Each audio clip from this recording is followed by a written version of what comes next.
এক মহিলার উপর আক্রমণকে রুখে দাঁড়ানো প্রতিবাদীকে ব্যাপক মারধর করার অভিযোগ উঠল এবার স্থানীয় তৃণমূল নেতা ও কর্মীদের বিরুদ্ধে। ঘটনায় গুরুতর জখম প্রতিবাদী যুবক রাজু রুহিদাস চিকিৎসাধীন রয়েছেন পুরুলিয়ার দেবেন মাহাতো গভর্নমেন্ট মেডিকেল কলেজ ও হসপিটালে। অভিযোগ, গত 8ই জানুয়ারি রাত্রে বলরামপুর শহরের রেজিস্ট্রি পাড়াতে এক গৃহবধূর বাড়িতে ঢুকে শ্লীলতাহানির চেষ্টা করে যোগেন রুহিদাস নামের এক ব্যক্তি। প্রতিবেশী রাজু রুহিদাস ও তার পরিবার ওই ঘটনার প্রতিবাদ করে আক্রান্ত মহিলাকে বাঁচান। সেদিন ওই ঘটনায় বলরামপুর থানাতে অভিযোগ দায়ের হয়। গ্রেফতার হয় যোগেন রুহিদাস। এরপর থেকেই নির্যাতিত পরিবার ও প্রতিবাদী রাজু রুহিদাসকে হুমকি দিচ্ছিল স্থানীয় তৃণমূল নেতা রফিক আনসারি ও তার দলবল বলে অভিযোগ। গতকাল রাত্রে রাজু রুহিদাসকে একা পেয়ে অভিযুক্তরা সদল বলে ব্যাপক মারধর করে বলে অভিযোগ উঠেছে। ঘটনার পর বিষয়টি নিয়ে সোচ্চার হয়েছে স্থানীয় বিজেপি। যদিও সমস্ত অভিযোগ অস্বীকার করে ঘটনাকে রাজনৈতিক চক্রান্ত বলে দাবি করেছে অভিযুক্ত তৃণমূল নেতা। 8 তারিখে একটা ঘটনা ঘটেছিল। জগন রবিদাস একটা মেয়ের বাড়িতে, একটু ছোটো বলছি, জগন রবিদাস একটা মেয়ের বাড়িতে প্রবেশ করেছিল রাত 10টার সময় নাগাদ। ওর বাচ্চা দুটো ছিল, স্বামী ছিল না বাড়িতে, বাইরে কাজ করতে যায়। তো আমরা ফোন করে আমরা গিয়ে দেখি জগন ওর বাড়ির রুমের থেকে বার হচ্ছে। আমরা এখন হাল্লাগুল্লা করি, কে কে কে ওর রুমের থেকে বার হচ্ছে। তো আমরা ওকে যা বললাম, তারপরে আমরা আপনার থানাতে রিপোর্ট করলাম, থানাতে ওকে তুলে নিয়ে গেছিলো। কি কারণে গিয়েছিল উনি আপনার ওই রেপ করা, উদ্দেশ্য ছিল রেপ করা, ঠিক আছে। তো ফের আপনার কেস হয়েছিল, যে তারপর আপনার থানাতে জানান? আমরা থানা জানালাম, থানা থেকে ওকে রাত্রেবেলা তুলে নিয়ে গেছিল থানা। এই যোগেন রবিদাস। যোগেনকে? হ্যাঁ।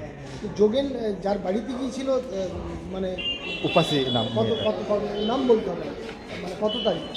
ও 8 তারিখ। 8 তারিখ হ্যাঁ, রাত্রেবেলা। রাত্রেবেলা। তো দিয়ে তো আমি চিৎকার চেঁচামেচি করছি। হ্যাঁ হ্যাঁ হ্যাঁ হ্যাঁ। কি করে জানতে পারলেন? আমাকে ফোন করেছিল হ্যাঁ। ওনার স্বামীতে। হ্যাঁ। বলছে আমার বউ ফোন করেছিল, বাড়িতে কেউ ঢুকে গেছি। আচ্ছা। আমরা খাবার খেতে বসছিলাম, আমি আমার ওয়াইফ আমার সাথে সাথে যাই, গিয়ে দেখছি ভিতর দিক থেকে তালা লাগানো আছে, ওদের বাউন্ডারিতে ভিতর দিকে তালা লাগানো আছে, আর একটা আপনার তিরপাল দেওয়ানো আছে, মানে ঘেরাও আছে, ওটা ভেঙে নিয়েও ঢুকে গেছিলো জগন। আমরা ওই আপনার রিপোর্ট করলাম থানাতে, ওকে তুলে নিয়ে গেছিলো। আপনি কি যোগেনকে দেখলেন ওর বাড়িতে? হ্যাঁ হ্যাঁ হ্যাঁ, আমার কাছে ভিডিও ক্লিপ ছিল, আমি বলে দিচ্ছি আপনাকে। তারপরে আপনার সকালে রফিক আনসারি দল বলে নিয়ে চলে আসি। মেয়েটাকে যা ইচ্ছা তাই বলে, আমাদেরকে না খবর দিয়ে থানায় কেন খবর দিয়েছিস, ঠিক আছে, একটু বাইরের থেকে এসেছি, তোকে আধার কার্ড নাই কোনো না, কী করে থাকবি, তোকে দেখবো। আমাদেরকে বলছে তোরাকে বলে যাচ্ছি, তোরা যদি বুঝাতে পারিস তো ঠিক আছে, আর যদি না বুঝাস তো তোদের 2 ভাইয়ের নামে আমরা কেস করাবো জগনের বউকে দিয়ে। রফিক আনসারি বলেছিল। রফিক আনসারি কে? ওটা আপনার আমাদের এখানের প্রধান, উপপ্রধান, আঞ্চলিক প্রধান। হ্যাঁ, ঠিক আছে। কোন দলে? টিএমসি। কি নাম ওর? রফিক আনসারি। রফিক আনসারি? হ্যাঁ, রফিক আনসারি। রফিক আনসারি। রফিক আনসারি, হ্যাঁ। তো রফিক আনসারি আপনাদেরকে কি বলে? আমাদেরকে ধমকি দিয়েছিল। কেন? যে কেসটা তুলে নে, নাহলে তোদের উপরে আমরা অ্যাকশন নেব। মানে কেস করা যাবে না, থানাতে জানানো যাবে না? হ্যাঁ, আমার কেন বললেন না আগে, ঠিক আছে। মানে উনি কি মীমাংসা করতেন নাকি? না সেটা তো আমি জানি না, ও তো যাই, মানে ওর উদ্দেশ্যটা কি ছিল? ওর উদ্দেশ্য ধমকি দেবে যে আপনারা আমাকে না জানিয়ে কেন থানাতে রিপোর্ট করলেন। জগন্নাথ রবিদাস যে দিয়ে হ্যাঁ, মানে পুরো ফেভারি ছিল জগনের রবিদাসের ফেভারি ছিল, কথা বলছিল ও, ঠিক আছে। দিয়ে তারপরে আপনার ওকে তো ওর সাজা হয়েছিল মনে হয় আপনার, তো 7 না 10 দিন পরে ওকে বেল হয়েছিল জগন রবিদাস। কালকে আবার বন্ধু আমাকে বলে যে চ আমার গাড়িতে তেল ভরে আসবো। গেলাম, তেল ভরে একটু আমরা হোটেলে কিছু খেয়ে নেবো আর বাড়ি যাবো। তো যেমনি আমরা হোটেলে দাঁড় করেছি বাইকটা, তারপর দেখছি ওর এই রফিক আনসারি, হয়তো ওদের কোনো পার্টি ছিল কিছু, কারো বার্থডে ছিল। আমি জাস্ট বসেছি ওইখানে, আর ওরা আমাকে চড়াও করে ওরা মেরেছে। হ্যাঁ, রফিক আনসারি, আপনার ইয়াকুব আনসারি, জগন রহিদাস, আর আপনার বোরকা, আর আপনার লাড্ডু বলে ওকে, লাড্ডু না লাডান নাম ওটা আপনার, আর গুড্ডু। 5 জন ছিল, ওরা 5-6 জন ছিল, মানে আরও অনেকজন ছিল, আমি কাউকে ওদেরকে তো নাম বলতে পারছি না। হ্যাঁ, তো ওরাই ছিল, ওরা মারধর করে। হ্যাঁ, ওরাই মারধর করে। ওখানে যোগেনও ছিল? হ্যাঁ, জগনও ছিল। হ্যাঁ, যার বিরুদ্ধে হ্যাঁ, অভিযোগ ও তো প্রথমে এসে আমাকে ধমকালো, তুই সাক্ষী দিয়েছিস না, তুই বুঝবি ওই করতে করতেই বাকি ছেলেগুলো আমাকে আর কোন পঞ্চায়েতের বলরামপুরে প্রধান নাকি? প্রধান কোন উপপ্রধান পঞ্চায়েত? আপনার পঞ্চায়েত বলতে আপনার আমাদের টাউনেরই বলরামপুরে। বলরামপুরে কি নাম বললেন? যে রফিক আনসারি। রফিক আনসারি। হ্যাঁ ওই আমাকে মারধর করে? আমাকে যা মারধরটা করেছে মানে প্রচণ্ড, হোটেল থেকে রোগদার মানে লাথি পাতি মেরে একদম রোডে আমাকে ফেলাইছে, পুরো লাথি মারছে, যে যার দিকে লাথি মারছে। মানে আপনাকে মারার কারণটা কি? আমি যে উইটনেস আছি না, কেসে উইটনেস আছি, আমি মানে সাক্ষী আছি, সাক্ষী আছি ওটাতে। আপনি আমি সাক্ষী আছি তো।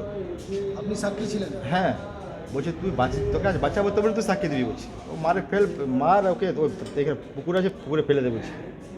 মানে আপনি থানাতে জানিয়েছিলেন, প্রতিবাদ করেছিলেন, সেটাই আপনার অপরাধ? হ্যাঁ ওটাই আমার অপরাধ। মেয়ের পক্ষে ছিলাম আমি, ওটা আমার অপরাধ। আপনার নাম? আমার নাম রাজু রুহিদাস। রাজু রুহিদাস। হ্যাঁ বলরামপুর এসটি পাড়াতে বাড়ি।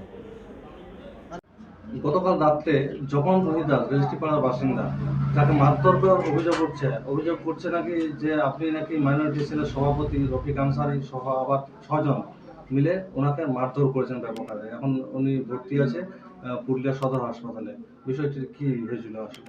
বিষয়টা ভিত্তিহীন। গতকাল রাত্রে যেখানে ঝামেলাটা হয়েছে সেখানে আমি উপস্থিত ছিলাম না, তবে আজ সকালে যেহেতু আমি এই এলাকারই বাসিন্দা, এই পাড়ারই বাসিন্দা, আমি সকালবেলা আজ দলীয় কার্যালয়ে খবরটা পেলাম যে গতকাল রাত্রে একটা ঝামেলা হয়েছে। আমি বিষয়টা খোঁজ খবর নিয়ে দেখব, তবে টোটাল ব্যাপারটা ভিত্তিহীন। একাধিকবার হুমকির অভিযোগ দিয়েছেন আপনি। দেখুন, আমরা মানুষের সেবা করি, তৃণমূল কংগ্রেসের আমরা একজন সৈনিক। আপনারা জানেন যে আমি বিগত 3 বছর 4 বছর ধরে এই এলাকার বলরামপুরের বাসিন্দাদের লকডাউন করোনা পিরিয়ড থেকে আমি মানুষের সেবায় নিয়োজিত আছি। তাই ওদের একটা হিংসা আমার উপরে আছে, কিছু লোকের, কিছু রাজনৈতিক দলের ওটা মদত আছে যে রফিক আনসারিকে যদি কোনোভাবে কালিমালিপ্ত করা যায় তাহলে ওটা ওদের রাজনৈতিকভাবে সুবিধা হবে। রাজনৈতিক দলের মদত মানে কি বলতে চাইছেন? যারা এই অভিযোগটা করছে আমি তো এখনও শুনিনি, তবে যেটা খবর পেলাম আপনাদের সংবাদ মাধ্যমের মাধ্যমে, ওরা তো আমাদের রেজিস্ট্রি পাড়াতে ওরা বিজেপির সংগঠনের ওরা লিডার আছে। ওরা যারা বক্তব্য দিয়েছে তারা হচ্ছে বিজেপি সংগঠন করা লোক। ওরা আমাদের এই রেজিস্ট্রি পাড়াতে ওরা বিজেপি পার্টিটা করে। তো জগন্নাথ রোহিদাস নাকি আপনার দলেরই কর্মী। এখন দেখুন, তৃণমূল কংগ্রেস পশ্চিমবাংলার ঘরে ঘরে এখন সবাই তৃণমূল করে, কিন্তু আমরা এটা বলতে চাইবো যদি সেরকম কিছু ঘটনা ঘটে থাকে তাহলে পুলিশ আছে, আইন আছে, প্রশাসন আছে। যদি এরকম ঘটনা ঘটে থাকে তাহলে পুলিশ পুলিশের কাজ করবে, আইন আইনের মতো কাজ করবে, আগামী দিনে সেটা প্রমাণ হবে। আপনার পরিচয়? আমি রফিক আনসারি, বলরামপুর ব্লক তৃণমূল কংগ্রেস মাইনরিটি সেলের সভাপতি।